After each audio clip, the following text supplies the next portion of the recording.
چند باتیں پیش کرنی ہیں. آپ کو معلوم ہے غزہ کے حالات بہت زیادہ خراب ہو چکے ہیں، اور جو ویڈیوز آ رہی ہیں یہ بھی سوشل میڈیا ہے، تھوڑا بہت ایکٹیو ہے تو ہم تک خبریں پہنچ جاتی ہیں. اگر یہ ایکٹیو نہ ہوتا تو وہ تو ان بیچاروں پہ جو ظلم ہوتا ہے دنیا کو نظر بھی نہیں آتا وہ کیا ہو رہا ہے. اب اس میں جو بدترین ظلم ہو رہا ہے، لوگ کہتے ہیں کہ ہم آزاد ہیں اور ہم کچھ کر نہیں پا رہے.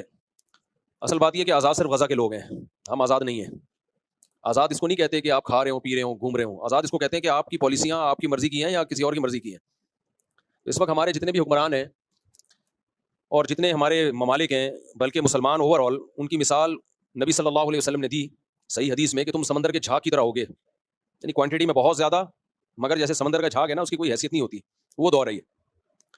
اب ظاہر ہے جو بھی تھوڑا سا بھی درد دل رکھتے ہیں ان کے جذبات ہیں، اور بننے چاہیے جذبات ان ویڈیوز کو دیکھ کے کہ ہم کیا کریں، ہم کیا کریں.